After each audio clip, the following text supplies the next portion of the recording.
Quiero contigo compartir un espacio de reflexión. Hace unas semanas presentábamos la vida de Nehemías. ¿Qué podemos aprender de la vida de Nehemías? Hoy, ¿qué podemos aprender de la vida de Job?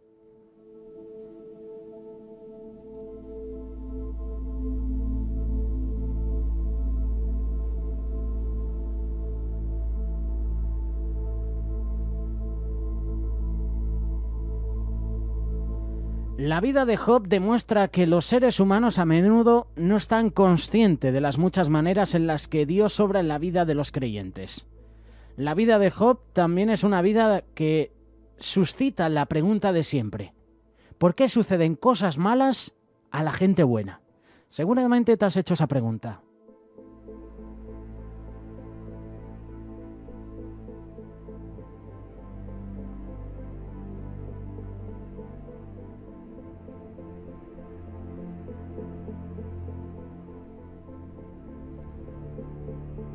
Es la pregunta tradicional y es la pregunta que es difícil de responder, pero el creyente sabe que Dios siempre tiene el control de todo y no importa lo que pase, no hay casualidades y nada sucede al azar. Job fue un creyente y él sabía que Dios estaba en el trono y tenía el control total de su vida y de todo lo que le rodeaba. Aunque él no tenía forma de saber por qué pasaban todas esas cosas, él confiaba en Dios. Y en nuestra vida podemos confiar en Dios. A pesar de los momentos difíciles, podemos confiar en Él. Job era un hombre perfecto y recto, temeroso de Dios y apartado del mal. Lo dice Job capítulo 1, verso 1. Tuvo 7 hijos y fue un hombre con mucha riqueza. La Biblia nos dice que un día Satanás se presentó ante Dios y Dios le preguntó qué pensaba de Job. Satanás acusó a Job de que solamente honraba a Dios porque lo había bendecido. Entonces Dios permitió a Satanás que le quitara a Job toda la riqueza y sus hijos. Luego, Dios permitió que Satanás afligiera a Job físicamente.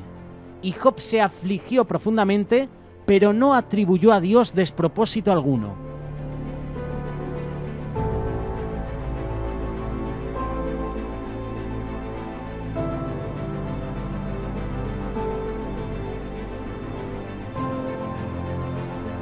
Los amigos de Job estaban seguros de que Job debió haber pecado para merecer un castigo y discutieron con él sobre esto. Muchas veces en nuestro caminar diario siempre vamos a tener hermanos que nos van a decir lo mismo. ¿Algo estás haciendo mal para que las cosas te vayan así? En vez de animarte, en vez de darte una palabra de ánimo, en vez de orar por ti, te echan más piedras encima.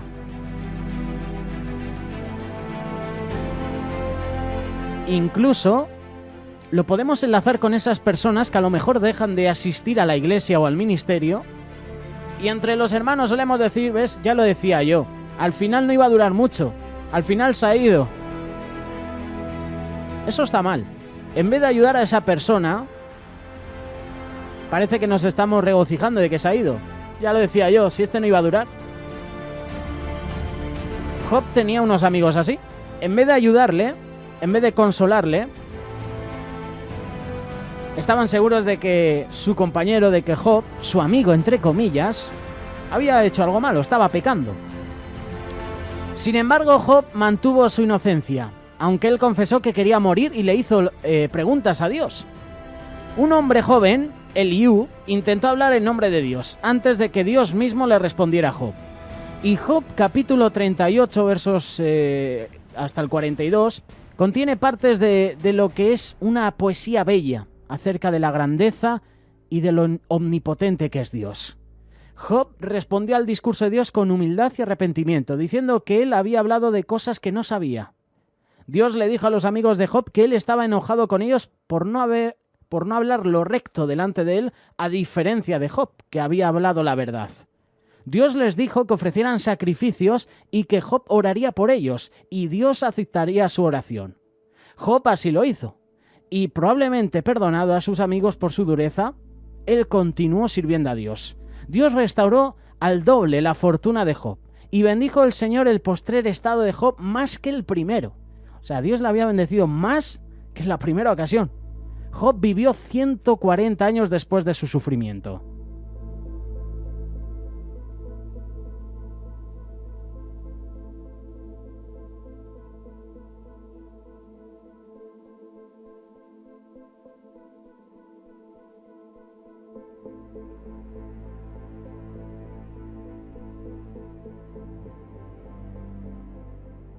¿Sabes? Job nunca perdió su fe en Dios. Incluso bajo las circunstancias más desesperantes que lo probaron hasta lo más profundo, él nunca dejó de confiar en Dios. Es difícil imaginar el perder todo lo que tenemos en un día. Nuestras propiedades, las posesiones, nuestros hijos. E incluso podríamos decir a que Job perdió a su mujer. Sí. Desde que su mujer le dijo, ¿aún retienes tu integridad? Maldice a Dios y muérete. Es como perder a tu mujer, tu apoyo. Ese apoyo básico, ese apoyo que durante tantos años ha estado contigo, de repente, en un momento, lo pierdes todo y te dice que maldigas a Dios y que te mueras. O sea, hasta tu propia mujer te está diciendo, mira, muérete ya. O sea, maldice a Dios, blasfema contra él, pero muérete ya. Seguramente la mayoría de los hombres caeríamos en depresión y quizás incluso cometeríamos suicidio después de perder todo, a nuestra familia, nuestras posesiones, nuestras propiedades. Aunque Job fue oprimido lo suficientemente como para maldecir el día de su nacimiento, Job nunca maldijo a Dios, ni tampoco flaqueó en su entendimiento de que Dios estaba en control. Por otra parte, los tres amigos, que yo diría los tres enemigos, los enemigos los tenía prácticamente en casa. En lugar de consolarlo, le dieron malos consejos e incluso lo acusaron de cometer pecados. Y por esa razón, Dios lo estaba castigando. Job conocía a Dios lo suficientemente bien como para saber que él no obraba de esa manera. En realidad, él tenía una íntima relación personal con él. Incluso Job fue capaz de decir, he aquí, aunque él me matare, en él esperaré. No obstante, defenderé delante de él mis caminos. Job capítulo 13, verso 15. Cuando la esposa de Job le sugirió que maldijera a Dios y se muriera, Job respondió, como suele hablar cualquiera de las mujeres fatuas, has hablado. ¿Recibiremos de Dios el bien y el mal no lo recibiremos?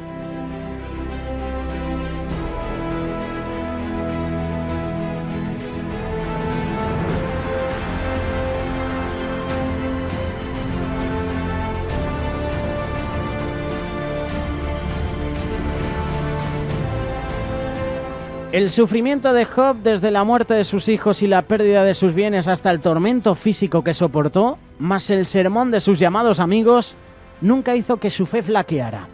Él sabía quién era su Redentor, sabía que él era su Salvador y sabía que algún día él estaría físicamente sobre la tierra. Entendía que los días del hombre son ordenados, son enumerados y que no se pueden cambiar. La profundidad espiritual de Job aparece en todo el libro.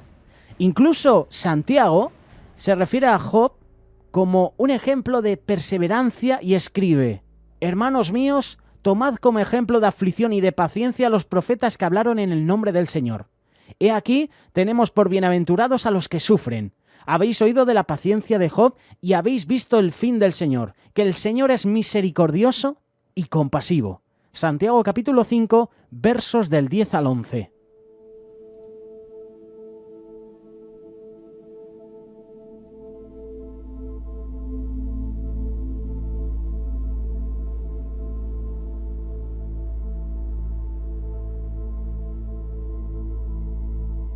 Hay también varios científicos y hechos históricos en el libro de Job. El libro indica que la Tierra es redonda mucho antes de la aparición de la ciencia moderna. El libro menciona a los dinosaurios, no por ese nombre, pero la descripción del Behemoth es sin duda parecida al de un dinosaurio.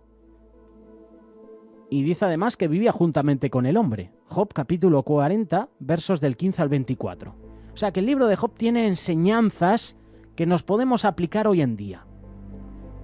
El libro de Job nos da un vistazo detrás del velo que separa la vida terrenal de la celestial. En el comienzo del libro vemos que a Satanás y a sus ángeles caídos todavía se les permitía el acceso a los cielos, entrando y saliendo de las reuniones establecidas allí. Ese encuentro entre Dios y Satanás. ¿De dónde vienes? Y Satanás le dijo de rodear y merodear la tierra. Dice rodear. Además, este relato muestra cómo Satanás es el acusador de los hermanos. que corresponde a Apocalipsis capítulo 12, verso 10. Muestra su arrogancia, ese orgullo, como se describe en Isaías. Es increíble ver cómo Satanás desafía a Dios. Él no tiene escrúpulos para enfrentar al Dios Altísimo. El relato en Job muestra a Satanás como realmente es, un soberbio. Ya verás, como si le quitas todo, Job te va a maldecir. Ahora mismo te está honrando porque le estás bendiciendo. Quítale todo, ya verás. Zarandéale un poco. El enemigo siempre actúa así.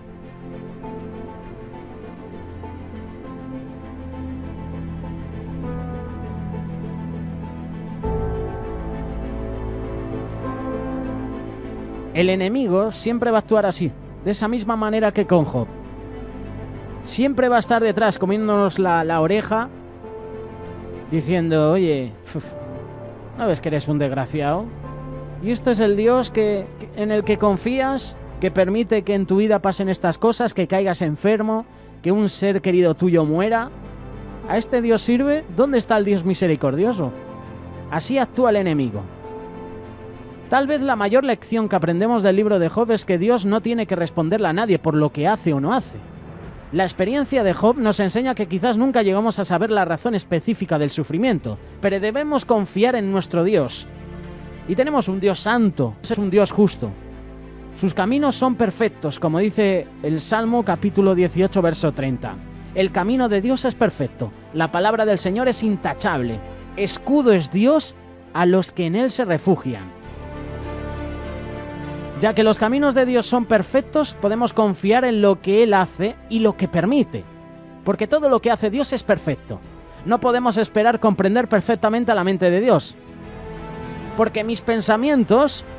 ¿Te acuerdas de este versículo de Isaías? Porque mis pensamientos no son vuestros pensamientos, ni vuestros caminos mis caminos. Como son más altos los cielos que la tierra, así son mis caminos más altos que vuestros caminos y mis pensamientos más que vuestros pensamientos.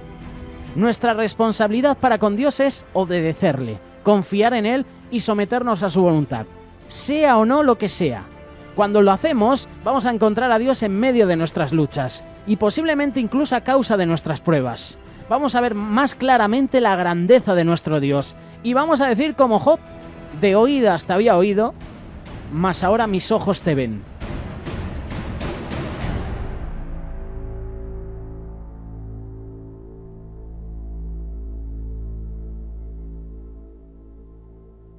Radio Solidaria, una radio comprometida.